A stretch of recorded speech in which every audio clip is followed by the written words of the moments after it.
Kami mengasihi-Mu Tuhan dengan segenap hati kami. Terima kasih Tuhan telah turun dari tahta-Mu menjadi serupa seperti manusia. Dan Engkau membawa sebuah kabar yang luar biasa bagi kami dan sebuah kenyataan hidup yang luar biasa bagi kami. Engkau datang, Engkau mati bagi kami sehingga masa depan kami penuh pengharapan. Kami tidak mau menyia-nyiakan Tuhan, khususnya momen Natal seperti saat ini. Bukan sekedar hanya ritual-ritual belaka Tuhan, tapi perjumpaan dengan Tuhan hari lepas hari. Dan kami mengucap syukur dan kami percaya bahwa apapun yang kami lakukan di dalam rancangan Tuhan pasti berhasil, pasti luar biasa. Kami mau tertanam di dalam Tuhan. Dan oleh sebab itu Tuhan, sampai kapanpun firman-Mu menjadi pedoman dan pelita bagi langkah-langkah hidup kami. Kebenaran-Mu menguasai kehidupan kami. Kami sambut firman kehidupan Tuhan. Firman yang selalu membebaskan kami. Firman yang kami hormati. Hanya di dalam satu nama, Yesus Kristus Juru Selamat yang agung. Kami berdoa dan mengucap syukur. Kita sama-sama katakan, amin. Haleluya. Silakan duduk. Shalom. Saya senang kalau udah bulan Desember. Khususnya bulan ini makin sedikit emosional karena tahun lalu saya pertama kali didiagnosa sakit tahun lalu. Lihat pohon Natal saya harus tahan-tahan emosi untuk seringkali mau nangis. Sungguh luar biasa perjumpaan dengan Tuhan. Kalau saudara ingat khotbah saya tahun lalu sebelum saya sakit, saya sudah sakit sebenarnya khotbah di sini. Saya membahas tentang orang Majus. Dan orang Majus hidupnya diubahkan Tuhan. Orang Majus dari timur datang dengan apapun yang mereka alami pada saat itu. Mereka mengalami sebuah perjumpaan sama Tuhan. Nilai hidup mereka selalu serba harta, kemewahan, kepandaian dan lain sebagainya. Dan akhirnya ketika mereka berjumpa dengan Kristus, kehidupan mereka diubahkan total sama Tuhan. Jadikan momen Natal ini sebuah perubahan bagi saudara. Bukan sekedar hanya ritual-ritual, tapi betul-betul perjumpaan dengan Tuhan untuk seterusnya saudara hidup. Melibatkan Tuhan di semua aspek hidup saudara. Saya udah pernah katakan kalau hati kita gak berkobar-kobar baca firman, ada yang salah sama kita. Tulisan firman itu luar biasa. Saya tidak pernah puas-puas baca firman. Selalu nagih dan nagih dan nagih. Justru karena itu saya diberikan kepuasan. Karena Yesus sendiri mengatakan air hidup itu adalah satu-satunya yang bisa memberikan engkau kepuasan. Jadi setiap hari saturasi hidup saudara dengan firman Tuhan. Sayangi, cintai firman Tuhan. Karena ketika saudara terus renungkan dan renungkan dan renungkan, itu karena sesuatu yang hidup. Ada apapun di depan saudara itu pewahyuan akan keluar dengan sendirinya. Saudara akan betul-betul nanti merasakan apa yang saya katakan sekarang ini. Nanti saudara bisa rasakan sendiri. Ketika berhadapan dengan kesulitan, apapun ada hikmat yang keluar. Roh Kudus akan makin gampang bicara sama saudara. Ketika kebenaran itu merasuki hidup saudara. Karena nilai-nilainya dan perkataan-perkataan Yesus itu makin tertanam di dalam sini. Jadi tinggal dikutip sama dia. Ini loh firmanku, ini loh firmanku. Karena sudah dibaca terus, direnungkan siang dan malam. Udah merasuki hidup saudara. Jadi akhirnya suara Tuhan makin mudah. Banyak orang tanya sama saya, gimana Pak dengar suara Tuhan? Ada cara-caranya enggak? Baca banyak firman aja setiap hari. Nanti ketika menghadapi masalah kehidupan, apapun itu akan keluarnya lebih gampang. Karena sudah tertanam, tanpa kita sadari tertanam. Tinggal dikorek-korek dikit sama Roh Kudus sudah jadi pewahyuan yang luar biasa. Karena hidup, firman itu hidup. Ya. Lukas pasal yang kedua, ayat yang ke-10 mengatakan begini. Lukas pasal yang kedua, ayat yang ke-10. Lalu kata malaikat itu kepada mereka, ya, ini departemen penerangan surga, dipimpin sama Gabriel, dikirim ke muka bumi. Biasanya kalau departemen ini dikirim ke muka bumi dengan cahaya sinar yang luar biasa, manusia selalu ketakutan dan selalu nih SOP-nya mereka lah, selalu bilang gini, jangan takut, baru ada kabar baik setelah itu. Sebab sesungguhnya aku memberitakan kepadamu, perhatikan kalimat ini, kesukaan besar. Kesukaan besar untuk siapa? Seluruh bangsa. Seluruh dunia. Hari ini telah lahir bagimu, ayat 11, Juru Selamat yaitu Kristus Tuhan di kota Daud. Masalahnya, kenapa kok sampai hari ini kesukaan besar ini banyak ditolak sama orang? Kok sampai hari ini kesukaan besar ini gak jadi jawaban bagi banyak orang? Bahkan untuk orang Kristen yang menyebut Kristen pun banyak yang tinggalin Yesus juga. Banyak yang kecewa juga. Usut punya usut. Ternyata banyak kekristenan tidak menggambarkan Kristus. Banyak kekristenan tidak menggambarkan Yesus. Makanya Mahatma Gandhi, dia katakan begini, satu-satunya alasan kenapa saya tidak menjadi pengikut Kristus itu karena kekristenan. Ironis. Satu-satunya yang menghalangi saya dan membuat saya akhirnya mengurungkan niat saya menjadi pengikut Kristus adalah kekristenan itu sendiri. Dia datang ke sebuah gereja, ditolak sama pengawal di depan situ. Waktu itu India masih zaman perjanjian Inggris. Dan dikatakan, kamu orang tidak layak masuk ke dalam gedung gereja. Ini kasta yang tinggi, hanya orang-orang India yang kastanya tinggi dan bangsawan-bangsawan dari Inggris. Saya suka dengan pengajaran Yesus. Saya suka dengan apa yang Yesus ajarkan. Tapi saya gak suka sama orang Kristen. Kita udah pernah bahas eksposisi perjalanan ke Emmaus. Bagaimana transisi sebelum Yesus naik ke surga, dia memberitakan dan memberitahu kepada kedua muridnya. Dan pelajaran yang sangat penting bagi kita sudah pernah bahas. Sebentar lagi aku naik, kamu jadi perwakilan aku. Jangan sia-siakan pengorbanan aku. Makanya kenapa kehidupan ini, hidup kita ini harus, saya ulang ya, harus ada buahnya. Kalau nggak ada buahnya, orang nggak akan bisa lihat Yesus. Dan akhirnya kita berpikir, buah-buah. Saya nggak suka khotbah-khotbah kayak begitu. Sesuatu yang nggak bisa terlihat, Pak. Seringkali manusia mengejar memang hal-hal yang terlihat, materi, jabatan, status untuk diperlihatkan kepada orang lain. Pengajaran-pengajaran tentang damai sejahtera, sukacita, iman, kekudusan, karakter ilahi kurang populer. Padahal itu yang menyelamatkan manusia. Padahal itu yang membebaskan manusia. Saudara tidak akan pernah tahu bahwa itu sangat penting sebelum saudara menghadapi sebuah kesengsaraan hidup. Ketika saudara berhadapan dengan kesulitan hidup, perkara-perkara yang tidak terlihat itu menjadi modal utama kehidupan. Di situ kita akan sadar materi saya tidak ada artinya, jabatan saya tidak ada artinya, baju saya tidak ada artinya, status saya nggak ada artinya. Tapi damai sejahtera Tuhan, sukacita Tuhan, iman, pengharapan, itu modal saya. Yang tadinya saya nggak mau dengar khotbah seperti itu, saya tidak kejar hal seperti itu. Di situ kita nangis-nangis. Di situ kita tidak punya kekuatan justru.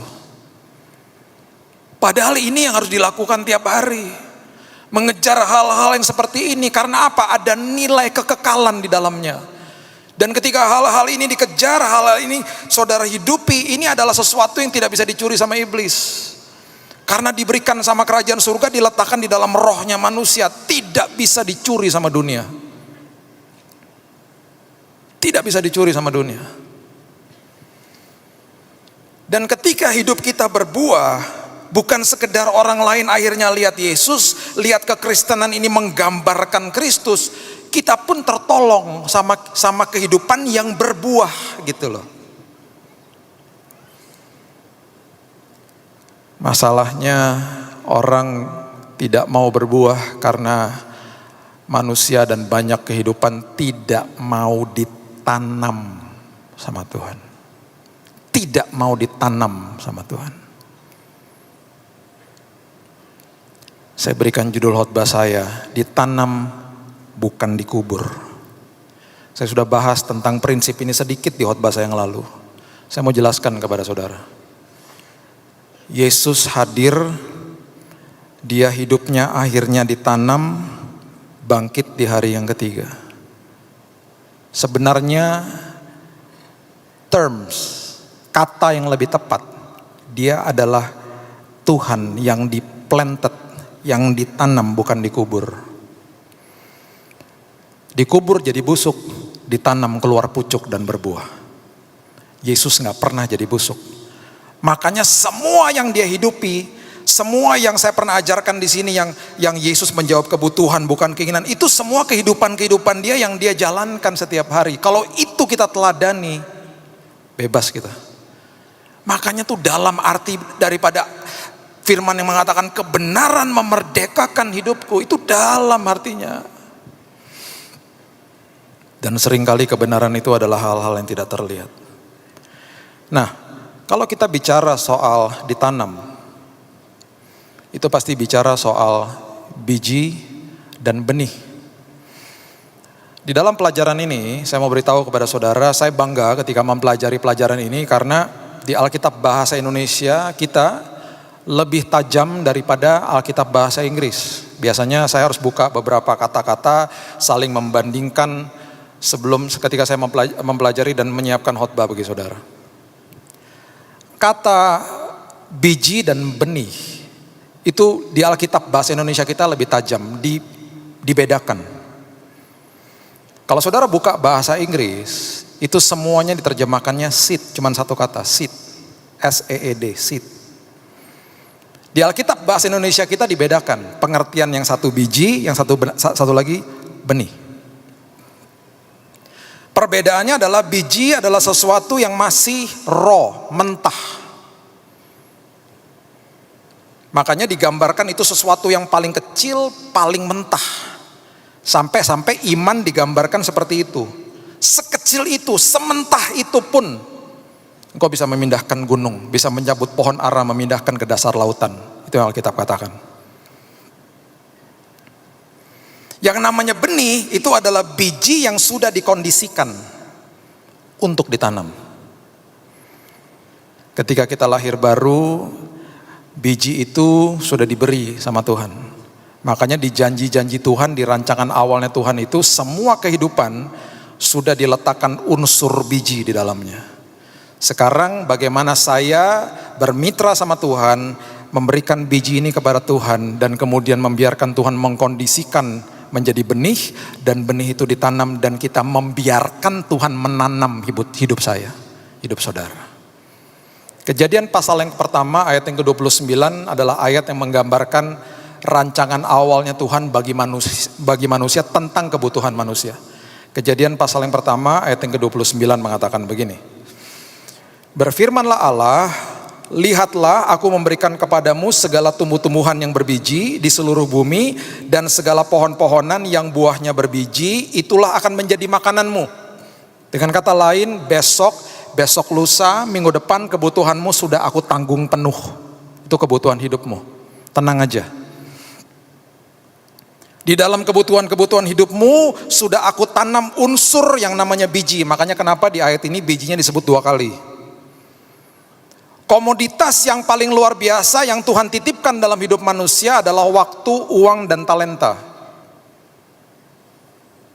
Waktu, uang, dan talenta adalah titipan Tuhan yang terbesar, yang seringkali kita hitung-hitungan sama Tuhan. Karena kita pikir itu milik kita, padahal itu titipan surga. Di dalam 3 hal ini ada unsur biji, makanya kenapa harus selalu ditanam. Uang harus ditabur lagi. Talenta harus ditabur lagi, ngajari orang lain. Gak semua orang punya talenta kayak saudara. Semua dikasih kepandian berbeda-beda. Kalau ada yang mau belajar silahkan nih saya kasih. Apalagi waktu. Saya tabur waktu saya. Tuhan, ini hal-hal berharga. Dan tentang kebutuhan hidup tenang aja karena sudah dicukupkan sama Tuhan. Berapa tahun yang lalu teman saya diperhadapkan dengan sebuah kebutuhan yang luar biasa, ada di persimpangan jalan. Dia harus memilih kontrak ratusan juta atau memilih ikut Tuhan full time. Waktu saat itu keputusan yang sangat sulit. Dia bilang, Tuhan, saya akan tabur waktu saya akan tabur keuangan saya walaupun tinggal sedikit. Kalau saya ikut Tuhan, ikut full time, 3 bulan pertama saya akan pasti kesulitan ekonomi.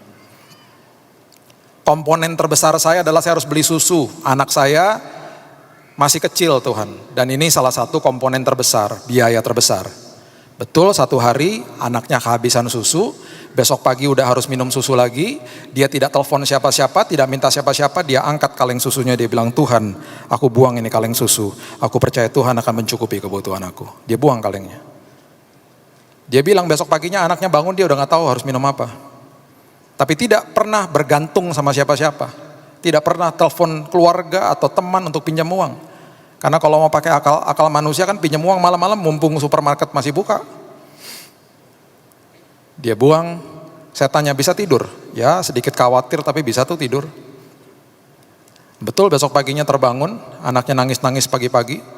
Sekitar jam 5.30. Dia udah bilang sama istrinya, udah buat teh manis aja. Dia buka pintu kamar, di depan pintu kamar ada meja makan, di atas meja makan ada kaleng susu, tulisannya jumbo size. Bingung. Dia lihat ke dapur lah, masih ada kok. Kaleng yang dibuang tadi malam masih ada. Dia bilang sama saya, pertama kali saya lihat kaleng susu saya ketakutan. Karena kayak lihat penampakan sampai dicol-col gini. Karena biasanya kalau saya lihat kaleng susu itu sesuatu yang sangat teduh, itu makanan anak saya kok. Ini ketakutan. Yang dia buang kemarin bukan jumbo size, ini kok jumbo size.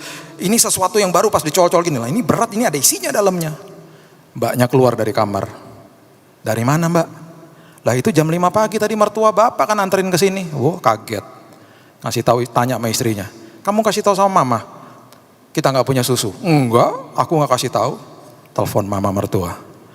Ma, terima kasih ya ma. Dikirimin susu.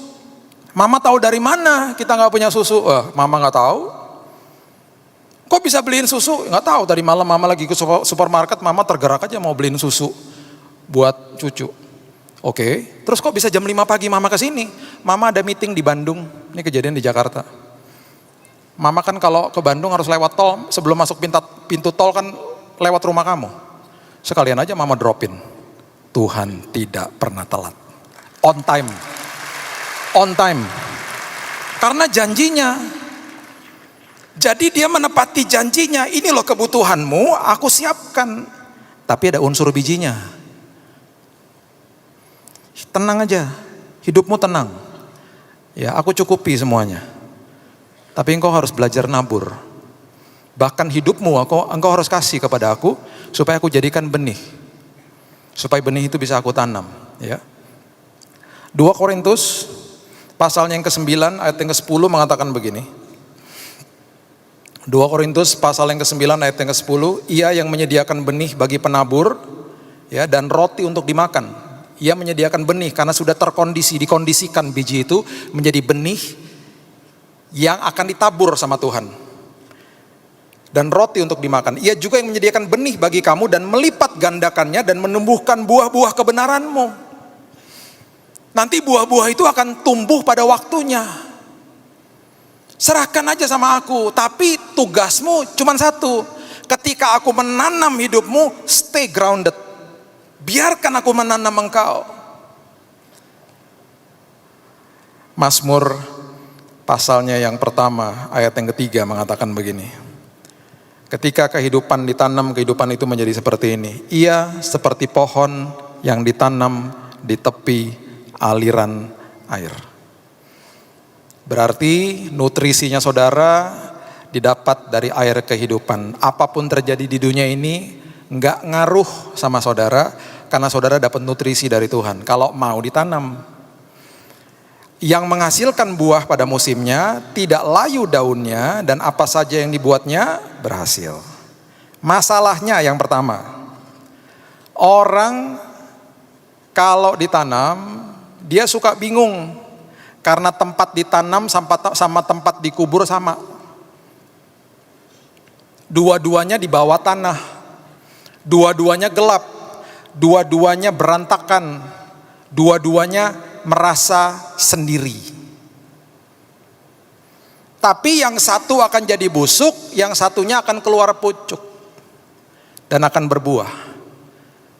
Dan daunnya tidak akan layu, apapun yang dibuatnya berhasil di dalam Tuhan. Seringkali banyak orang gak sabar di dalam itu. Karena banyak orang katakan begini, I am underpaid. Saya di bawah UMR misalnya ngomong gitu. Lagi di bawah nih, posisi di bawah. Saya di bawah tekanan Pak. Wah. I'm under pressure. Saya di bawah stres.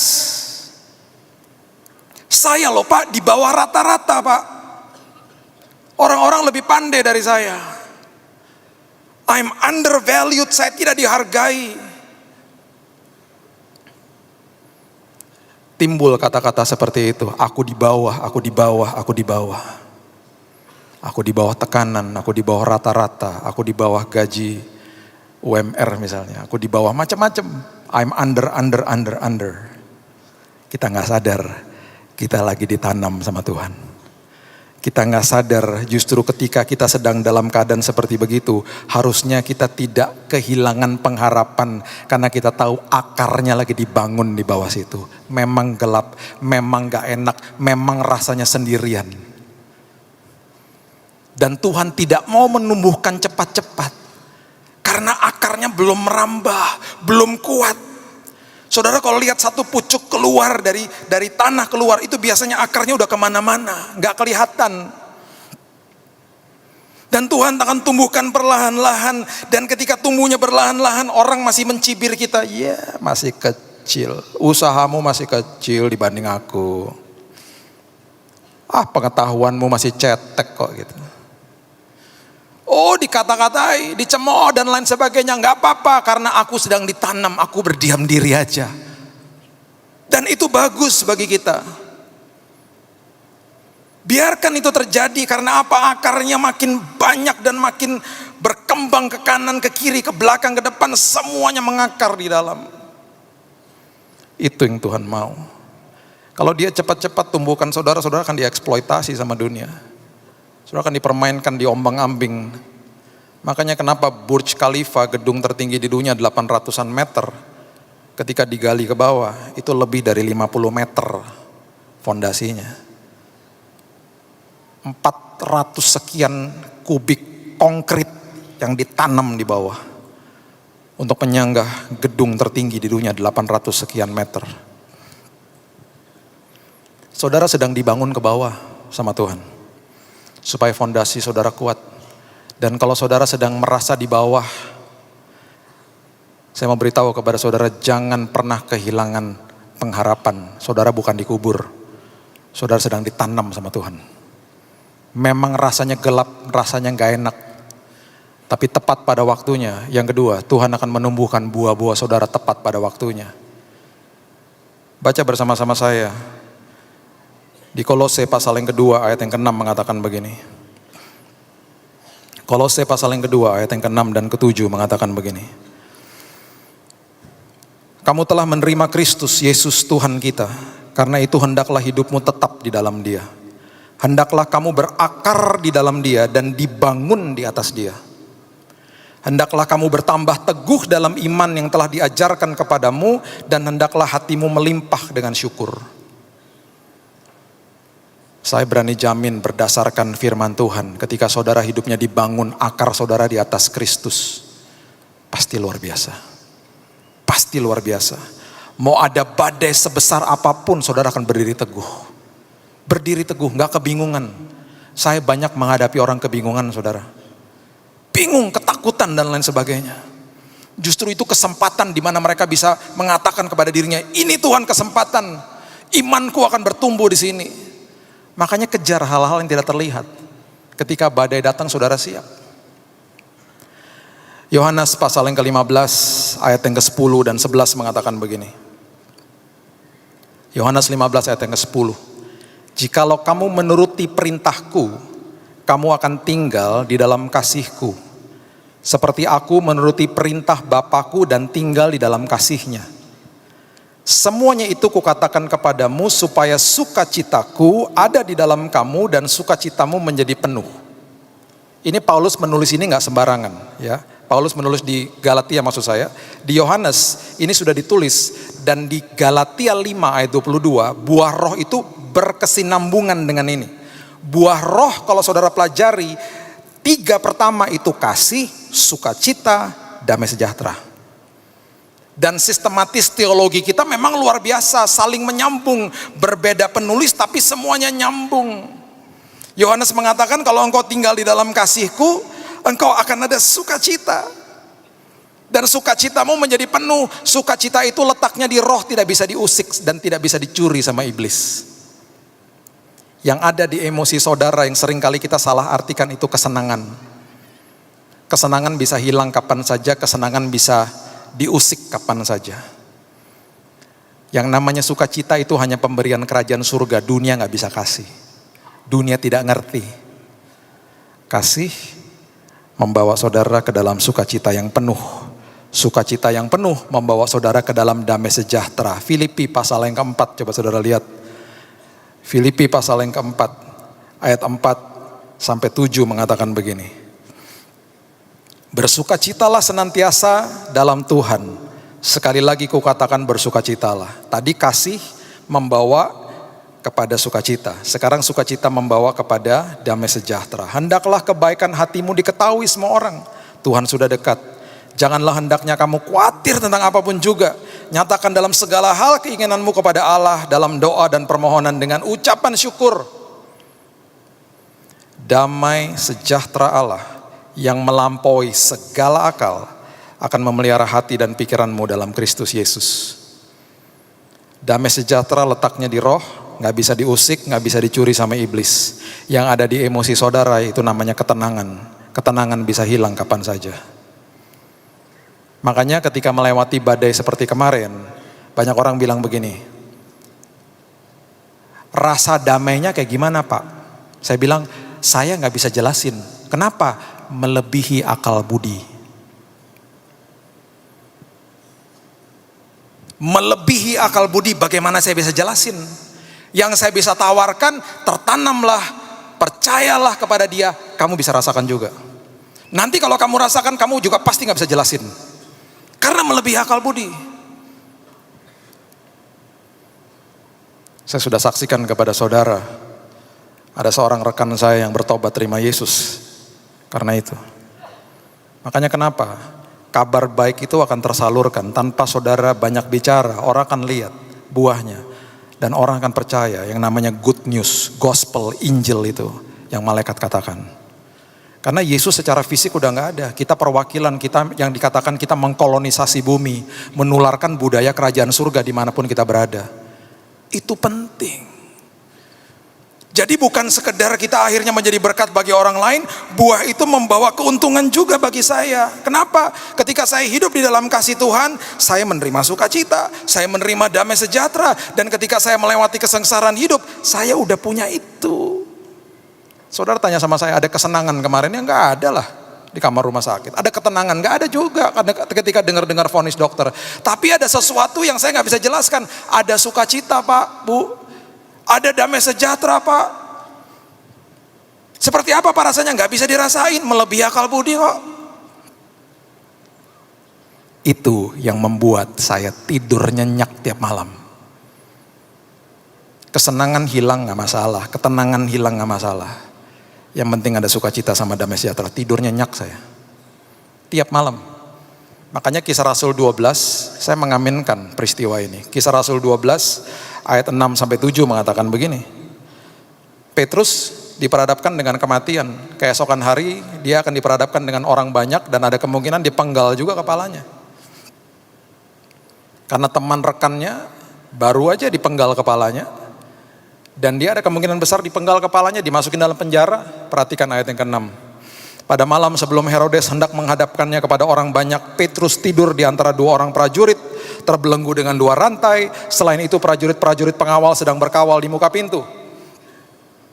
Tiba-tiba berdirilah seorang malaikat Tuhan dekat Petrus dan cahaya bersinar dalam ruangan itu. Tadi kita udah baca ya di awal, kalau malaikat datang sinarnya bercahaya, manusia ketakutan biasanya. Sampai-sampai mungkin malaikat udah capek kali ya. Di departemen penerangan kalau Gabriel mengirimkan anak buahnya, itu pasti udah rolling eyes. Ketika dia begini, manusia ketakutan. Aduh, takut lagi. Jangan takut, capek deh. Mungkin malaikatnya ngomongnya kayak begitu.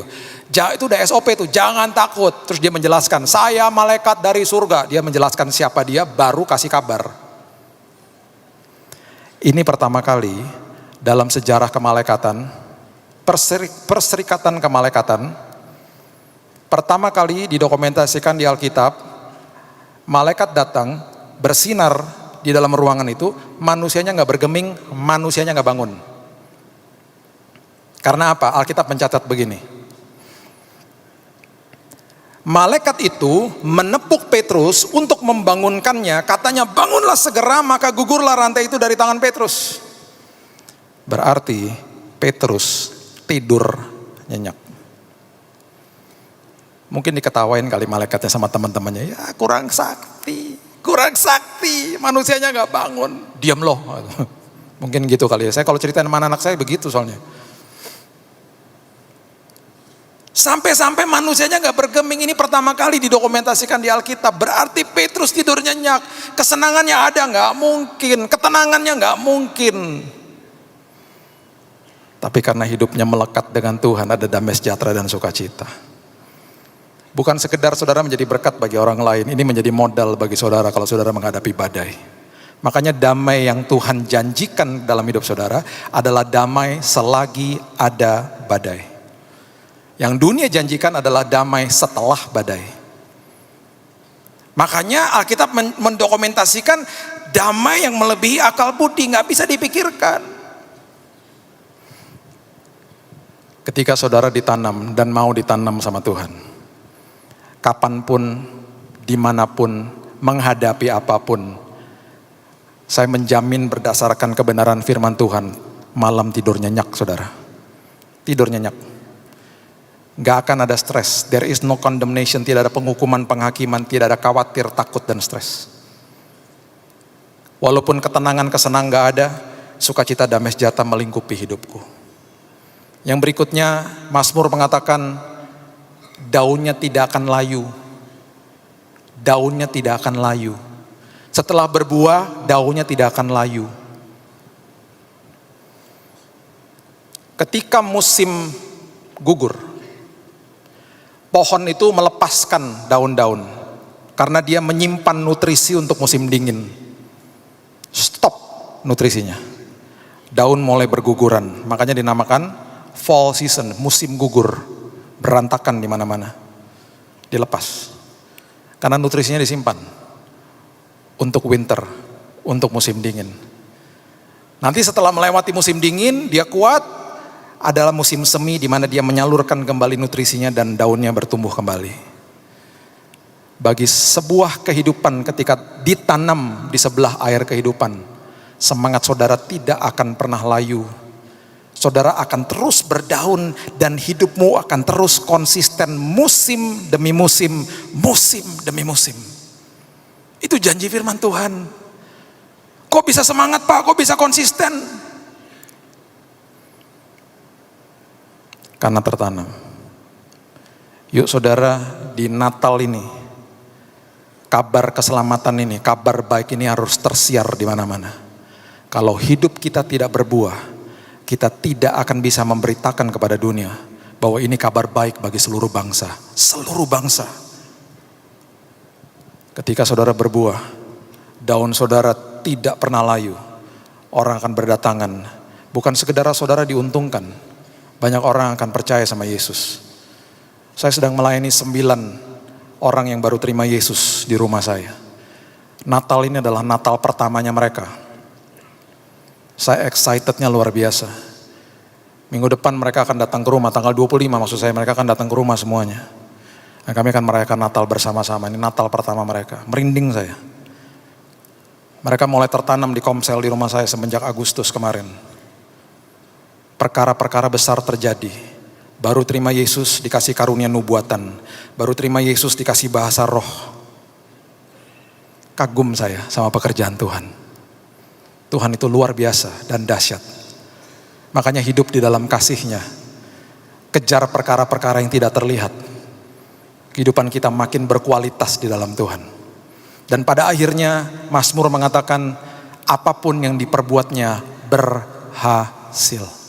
Jangan pernah uproot yourself. Jangan pernah mencabut dirimu dari proses itu. Banyak orang gak tahan. Dia mencabut dirinya dari proses itu dan memindahkan sendiri ke tempat yang lain.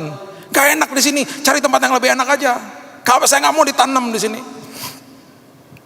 Makanya banyak orang pindah-pindah gereja. Di semua tempat pasti ada masalah. Bahkan ada orang pindah-pindah keluarga malahan. Cerai sana, cerai sini. Gak mau tertanam. Gak mau tertanam. Salah satu contoh yang akhirnya merepotkan banyak orang adalah ketika Sarah disuruh tunggu 25 tahun sama Tuhan, dia gak mau. Setiap ulang tahun itu pasti mengingatkan dia. Aduh tambah tua ya, mana anaknya? Aduh tambah tua ya. Gak sabar bilang sama suaminya, kamu tidur aja sama hamba saya, namanya Hagar. Biar cepat kita punya anak. Atau kamu yang punya anak. Gegeran sama Hagarnya. Itu contoh orang yang gak mau ditanam. Membuat repot akhirnya semuanya. Tapi ada 3 anak muda, Sadrak, Mesak, dan Abednego. Sebelum dijebloskan ke dalam tungku api, mereka mengatakan begini, ayat terakhir, Daniel 3 ayat 16 mengatakan begini. Daniel pasal yang ketiga, ayat yang ke-16, firman Tuhan mengatakan begini. Lalu Sadrak, Mesak, dan Abednego menjawab Raja Nebukadnezar, tidak ada gunanya kami memberi jawab kepada tuanku dalam hal ini. Bahasa Inggrisnya, we do not need to defend ourselves. Kami gak butuh untuk membela diri kami, karena kami tahu siapa yang bela kami. Saya gak pernah lupa interview teman-teman atau satu tim daripada Michael Jordan waktu mereka main basket tahun 80-an, 90-an. Mereka katakan begini, saya gak takut. Kadang-kadang tim kita udah jauh tertinggal sama tim lain. Karena saya tahu ada Michael Jordan di dalam tim saya. 90% biasanya kita selalu menang. Karena dia selalu yang bail us out. Dia selalu yang menolong kita di menit-menit terakhir.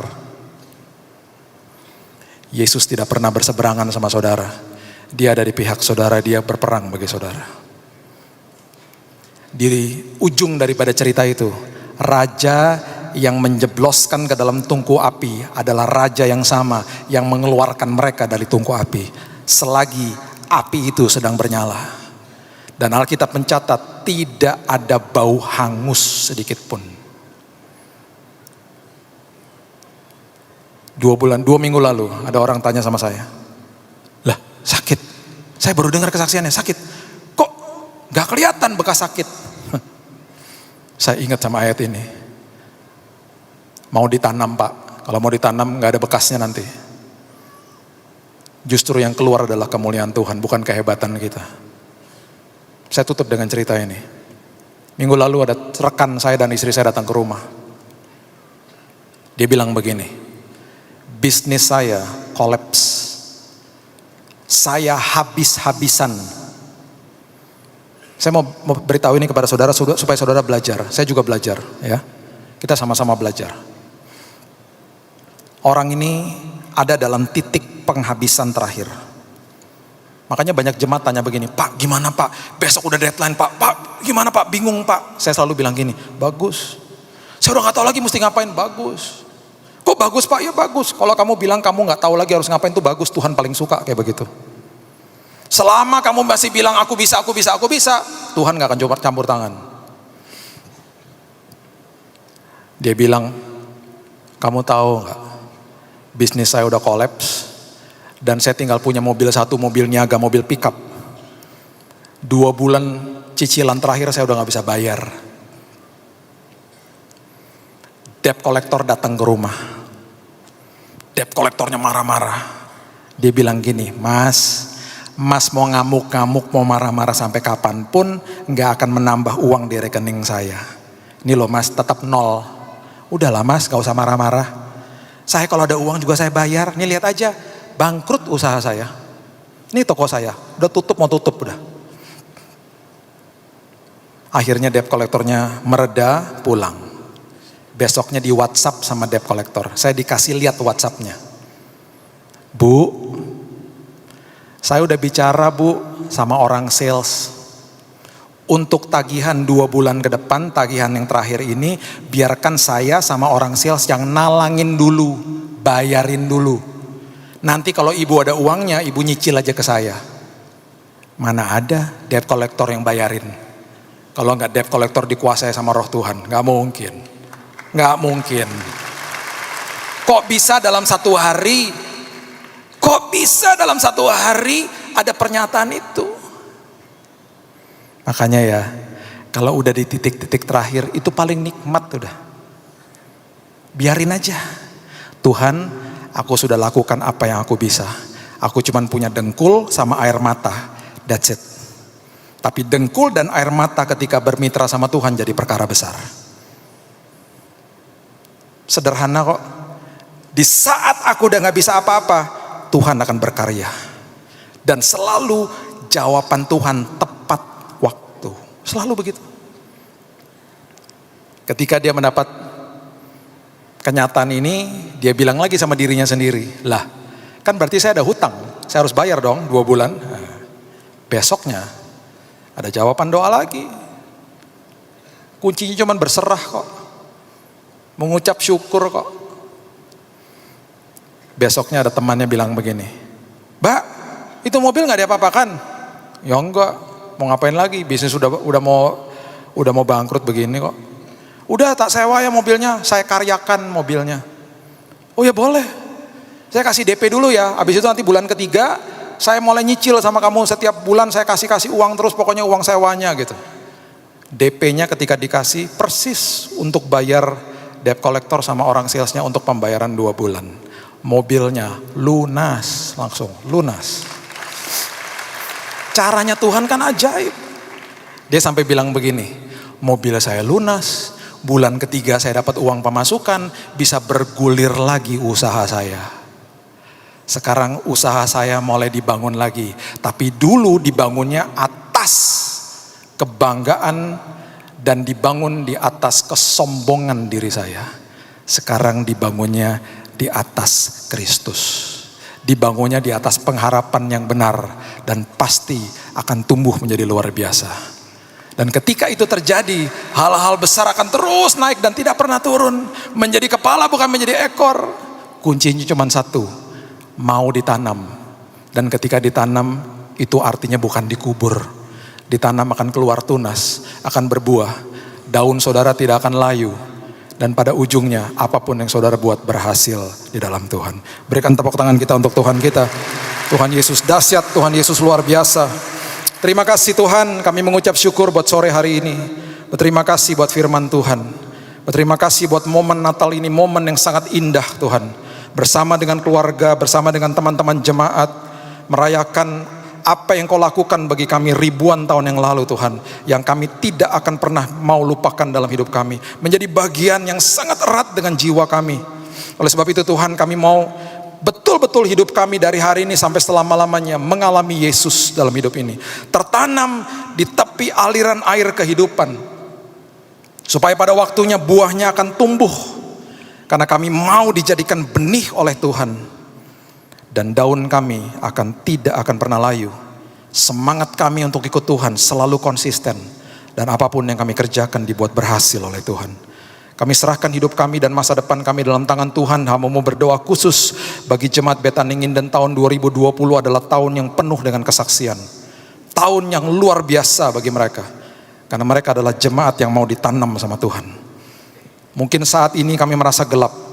Saat ini kami merasa sendiri. Saat ini kami merasa berantakan semuanya Tuhan.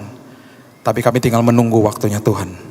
Ketika kami stay grounded, tetap mau ditanam, pada waktunya Tuhan akan menumbuhkan buah-buah kebenaran kami. Meteraikan firman ini Tuhan, dan kami akan menjadi pelaku-pelaku firman yang luar biasa. Di dalam satu nama, Yesus Kristus Juru Selamat yang agung, kami berdoa dan mengucap syukur. Kita sama-sama katakan, amin. Haleluya. Selamat Natal Betaning Indan dari saya dan keluarga saya, dan selamat tahun baru, Happy New Year. God bless you.